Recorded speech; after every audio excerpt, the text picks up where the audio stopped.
Sa mga students, pag kayo ay nag-enroll sa eskwelahan at nagbayad ng tuition fee, kayo ay entering into a contract with the university or the school.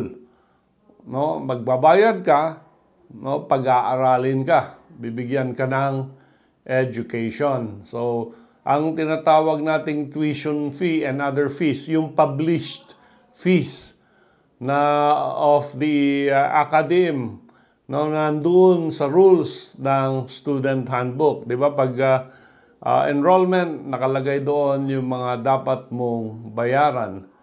And ang obligasyon talaga dito ng university or school is to provide you the education and the chance to be evaluated and later on obtain your degree. And this comes from Article 1159 of the new Civil Code. Obligations arising from contracts have the force of law between the contracting parties and should be complied with in good faith.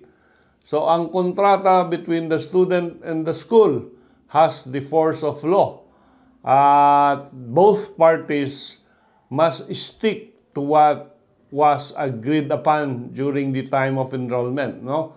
O pwede rin, pag nag-agree ka na hulugan, pwede rin yan, as long as at that time of the enforcement. Meron tayong kasong nangyari sa Pangasinan. Ito yung Regino versus Pangasinan Colleges of Science and Technology. And yung eskwelahan nagbigay ng solicitation letter sa mga estudyante nila. And the student, hindi siya nag-solicit.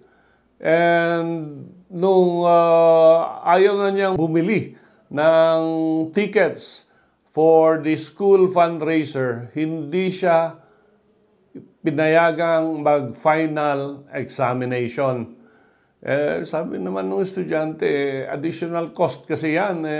Meron akong financial hardship at nag-invoke lang siya ng religious beliefs. Ayaw niya, according to the religion, bawal mag-participate ng fundraising sila. And because of this, hindi nga siya pinayagan. Nagdemanda siya, dinimanda niya ang school on the basis of the failure of the school to allow her to take yung kanyang final exam. Sabi niya, may kontrata tayo. Bayad ako sa tuition fee, dapat bigyan niyo ako ng final exams. At ang sinabi dito ng Korte Suprema, you are right because ang eskwelahan hindi pwedeng mag-impose ng additional fees, additional requirements na wala sa published fees or handbook. At yung fundraising is a voluntary event. Whether you give or not, hindi ka dapat parusahan ng penalty na hindi ka pwedeng mag-final examination. So based on this, binigyan ng damages yung estudyante because of the banning for failure of the school to give her the final examinations because she failed to participate in a fundraising, actually fundraising dance ito. And sinabi ng korte na this was an unlawful punishment on the part of the student.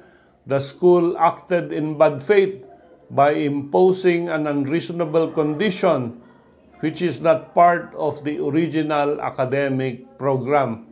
No? So, binigyan siya ng damages for the feelings of guilt, disgrace, and unlawfulness she suffered. Yan.